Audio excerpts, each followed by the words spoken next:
Construction is a fun and rewarding but risky business. Construction projects are not like assembly lines in a controlled factory-like environment. There are a lot of moving, sometimes unpredictable parts, especially on larger, more complex projects.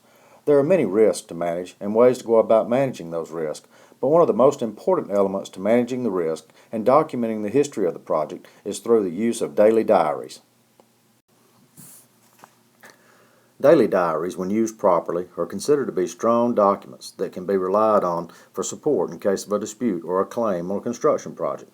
For the diaries to be legitimate, a pattern of regular and consistent use of the diaries must be established. In other words, the diaries are more believable in a dispute if it can be proved that the diaries are written on a daily basis rather than every now and then or just when there is an issue to document.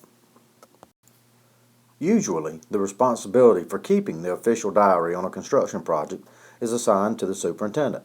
Some companies encourage all staff on a site to keep some sort of written record of their daily activities, but it is wise to be sure one person is responsible for the official project diary in order to consistently document progress and issues that occur and to avoid potential conflicts between diaries of different staff members. So what is the format of a typical daily diary, and what types of things would we consider to be important enough to document in a daily diary? Well, let's think for a minute. What types of things might be important to be included in a daily diary? One might be the weather conditions for the day. Weather plays a big part in progress of construction projects, especially projects that are prone and exposed to the weather. Another item that might be important is the number of men on site for the day. Especially if you have a schedule that you're attempting to meet the contract, manpower can be a very important issue in meeting that schedule and a very important item to document in case there's claims and disputes later on. Another item to consider might be who visited the job site that day. Building inspectors, owners, clients, architects, union representatives, things of that nature. Might be important to document those visits and what was discussed. Another item might be just the general work that was accomplished that day. Where were people working? What work was accomplished? That kind of thing. And there are other items of importance that can be documented in a daily diary, and we'll take a look at an example. This is an example of a fairly basic project daily diary. This diary has a spot for the project name to be entered, for the location of the project to be entered, for the superintendent's name who filled out the diary to be entered, the date, the temperature lows and highs. It has a line to allow you to enter the type of precipitation that may have fell that day, what the amount of precipitation was work stopped, yes or no, and if work was stopped, why? Was it due to weather or some other reason? There's also a section in this diary for a general description of work performed today to be outlined, and this is just intended to be a summary of bullet points of work that was done that day. Maybe the drywall subcontractor was framing in a certain area of the building, and the name of the contractor would be entered here, and the number of men he had on site would be entered here. And then at the bottom, there would be a total number of men on site, including the general contractor. There's a section here in this diary for changes in scope authorized by the client. This particular contractor does work where the drawings are not very complete at the time the work starts, so it's pretty common for the owner to make changes, sometimes on a daily basis, or issue other work orders. And so this diary has a place for those changes to be documented so they're not overlooked in the future. There's a section here, similarly, where the general contractor notes work he directed to the subcontractor, so later on it's not overlooked.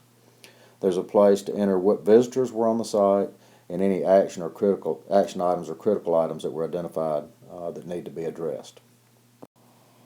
So again, this is an example of a project daily diary that would probably suit the needs of a fairly simple project. It may not meet all the needs of a more complex, large project, but just basic, simple construction projects, this diary probably meets most needs.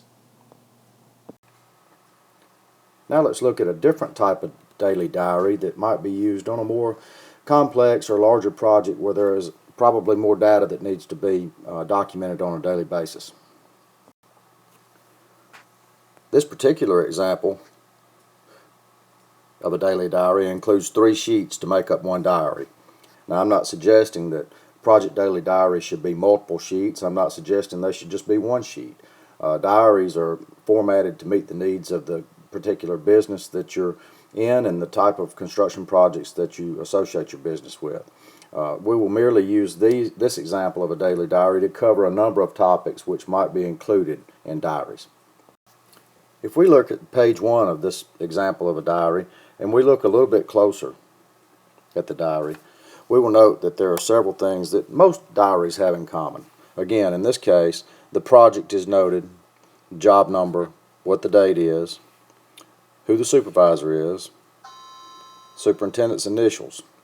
So there may be a supervisor, in this case, filling out a daily diary, and the superintendent simply reviews the diary and approves it. In this case, this particular diary includes a section for diary number. So you would number the diaries sequentially, which that's a pretty good idea on a diary because you may not work every day. In other words, you may work Monday through Friday, most days, skip Saturday, Sunday, and then the next date of your diary would be on a Monday, but it would be helpful to know that the diaries were still sequential, that you hadn't skipped a day. Weather data, ground conditions from the previous night. That's important because while if you work in cold climates or wet climates, you may not get rain on the particular day that you're completing this diary. However, you may have gotten enough rain, or it may be cold enough weather or icy conditions where you still cannot work on this day. So it's important to note what the ground conditions were from the day before. Here the weather information is broken down into 2 sections. 7 a.m. what the temperature is, what the sky looks like, what kind of precipitation there is, if there was any accumulation, is the outside work going as scheduled, or is it limited or impossible? And then at noon, did those conditions change? So if you were documenting conditions on a job site, this would be helpful because most of the time the conditions don't stay the same all day long, and the more effort you put into documenting how those conditions change, the better your documentation will be in case of a claim or a need to file a change order request for additional time or that kind of thing.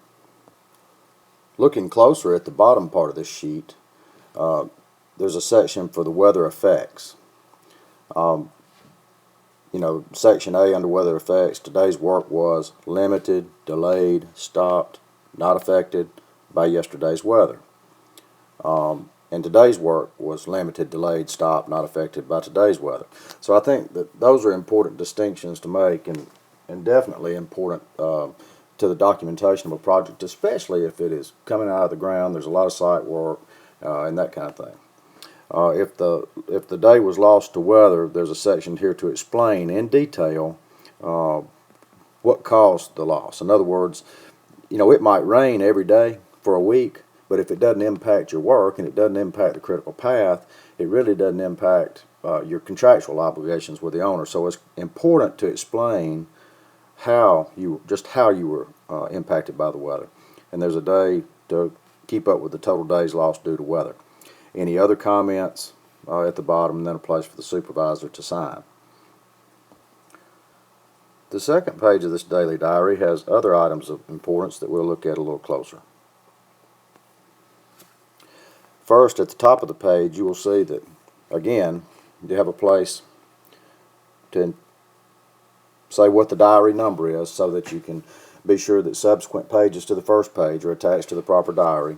This one has a place where you can indicate what inspections were held today, whether they passed or failed, any particular comments about that, and if you had any important visitors today. All those are important things to know. Some companies use a lot of temporary labor, and temporary labor is very easy to allow the cost to get out of hand if you don't keep up with it because of the lag between when the work is actually performed and when you get the invoice. And so this particular diary has a place to keep up with the temporary laborers that were used and the total man hours with their hourly rate and a cost and a total cost to date, which is just a way to help the people in the field maintain some kind of control over what they're spending with temporary labor. And then there's an item here where you can say what work was performed by the temporary labor. In addition, there's a place for field purchase orders that were issued today. A lot of companies require a field purchase order, just kind of a handwritten purchase order to be issued in the field to buy simple things like hardware and small tools and things like that. And this is, again, just another place to force the people in the field to document what they're spending money on. Because, again, that's one of those things that can get out of hand if you just send somebody to the store every 30 minutes and pick up a little of this and a little of that, and before you know it, at the end of the week, you've spent a ton of money and nobody knows why. Moving on to the bottom of that second page, past the field purchase order section that we just covered, there's a place to document the rental equipment that was on site, how much the cost per day is, cost to date, and what the purpose of having it there was. You find that a lot of times that people get so busy on site that they'll have a piece of rental equipment on site that they don't really need anymore, and they just don't take it off of rent, and they're not using it, but they're still getting charged for it. Maybe they got a piece of rental equipment for convenience. But when I was working up north in Connecticut and places like that, the superintendents loved to have ground thaw machines on site just in case they needed them, and they're very expensive. So this is a way just to make them think about what they've got on site and document what's there. There's a place for other noteworthy activities and issues, so if there was an issue that came up or there was maybe some interaction with the community around the site, that would be a good place to document what was done. If you lost a day other than weather, which may be because the owner came out and said, I'm not ready to make a decision on such and such yet, or I'm going to change my mind about how we're going to go about doing something, I need you to stop, that's where you would detail that directive. And then a place to put total lost days including weather, so that would be work stoppages plus weather.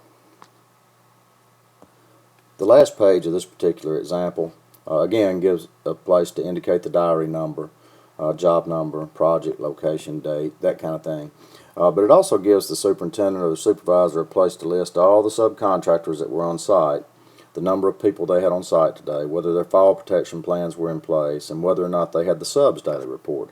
Most general contractors require that subcontractors that are on site working, they provide a subcontractor daily diary that goes along and is attached to the contractor's daily diary. Well, this is just a way to help the superintendent be sure that he's got everybody's daily diary, and gives him one place to kind of accumulate the total number of people that were on site today, added to the general contractor salaried people and hourly people and temporary labor, to come up with a total number of persons that were on site that day. It also gives a place to put a brief description of the subcontractor activity today, even though that's probably on the subcontractor's daily diary, which is attached or included with these diaries. This is a good sheet to summarize all the subcontractors' activities and how many men they had on site. So in summary, daily diaries on construction projects are important in order to document the daily activities on the site, to document delays, whether they're due to weather or other work stoppages, such as owner-directed stoppages or delivery issues, or maybe catastrophic issues such as earthquakes, tornadoes, and that kind of thing, hurricanes. They're also important to document, use as documentation in managing risk against future claims and scheduling issues on the project. So they are a key part of risk management in construction and very important to focus attention on.